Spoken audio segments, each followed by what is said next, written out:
Good morning, everyone, and Boker Tov and Shabbat Shalom. Believe it or not, bell bottoms originates in this week's Torah portion. Bell bottoms became popular in 1812 when the sailors didn't have a uniform, so they would wear bell bottoms so they could roll it up when they go through the water, and then it became fashionable in the 60s and the 70s. But actually in the Torah, the Kohen Gadol wore bell bottoms, but slightly different bell bottoms. The Torah says that the Kohen Gadol had a robe, and the robe had woven fabric with pomegranates and bells all around the hem of the robe of the high priest. And the Torah says when the Kohen Gadol would walk, the bells would ring. And when the Torah describes the bells and the pomegranates, the Torah says that there was a pomegranate and then a bell between two pomegranates. And so there was a bell and a pomegranate, a bell and a pomegranate going all the way around the robe of the Kohen Gadol, which in total made up 72 bells. And the question is, why does the Torah describe it as a bell between the two pomegranates? And why not a pomegranate between the two bells? Because completely encircling the hem of the robe was bells and pomegranates. So you could say it either way. And our Torah is teaching us three very vital lessons. The Talmud says that every one of the 8 garments of the high priest atoned for a different sin. And the robe with the bells atoned for the sin of improper speech. You know, people often ask, why do you have 2 eyes, 2 ears, and 1 mouth? And one answer is that we have a hard enough time controlling 1 mouth. Imagine if we had 2 mouths. But another answer is that we should only speak and say half of what we see and half of what we hear. We should be discerning in what we repeat, never repeating gossip or improper speech. And therefore the Torah says the bells, which is like the mouth, the bell is like the mouth, and the clapper is like the tongue which waggles, and the clapper, like the tongue, should be placed between the 2 pomegranates. The pomegranates are like a closed mouth, and since they're made out of fabric, it's silent, representing that our silence should be twice as much as our speech. We should be careful before we speak. That's the first lesson we learn from the bells. The second lesson we learn from the bells is that when you make a bell, you usually make it out of copper, because then it has the loudest ring. Why was it made out of gold?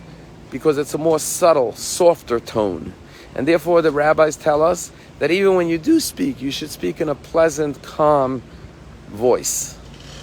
And the third lesson our rabbis say that we can learn from the bell and the tongue that flaps in the middle is that when we do speak, like the bells were made out of gold, all of our words should be golden words, words that are beautiful, that are kind, that are respectful, never words of profanity or disrespect. And these are the 3 lessons of communication that we learn from the bells. 1, that our tongue should speak half of what it sees and hears. Each bell should be between 2 soft, non-sounding pomegranates. Second lesson is that when we do speak, like the golden bells versus copper bells, they should be softly spoken. And thirdly, that all our words should be golden like the golden bells. This week's Torah portion is about the garments of the high priest, and people say clothing make the man. But the truth is, clothing don't make the man. Our speech, more than anything else, defines who we are as human beings, our ability to communicate that other creatures don't have. And so words are what make the man. There's a story about Thomas Edison, the great genius who created so many inventions, including the light bulb. When he was a kid, his teachers couldn't control him in class because he had such a brilliant mind that they thought something was wrong with him. And one day the teacher sent him home with a note, and his mother took the note that he handed her from his teacher, and her eyes started to well up with tears.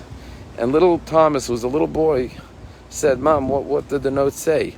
And she said, "Your teacher wrote to me that you are such a genius that they can't keep up with your mind in class, and that they recommend I keep you home and homeschool you because you're too bright for the class.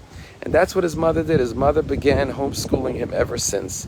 And he ended up becoming the great Thomas Edison. After his mother passed away, he was cleaning through her drawers one day, and he found the note that the teacher had sent him home with as a little boy. And he opened the note, and now he started to cry, because the note said, "Dear Mrs. Edison, unfortunately your son is addled. He has some learning disabilities. He can't focus. He can't concentrate in class. We're not equipped to teach him here. Please keep him home and homeschool him." It was the words that the mother chose to use to instill in her son the belief that he's great, that he's destined for great genius and accomplishments, and had tremendous abilities that actually helped build and develop the great Thomas Edison. Let us learn from the robe of the high priest to enrobe ourselves, not just in beautiful clothing, but the garment of speech, which is the greatest gift, the gift of communication. And always remember that we have one mouth, and therefore we have to use it properly. Have a Shabbat Shalom.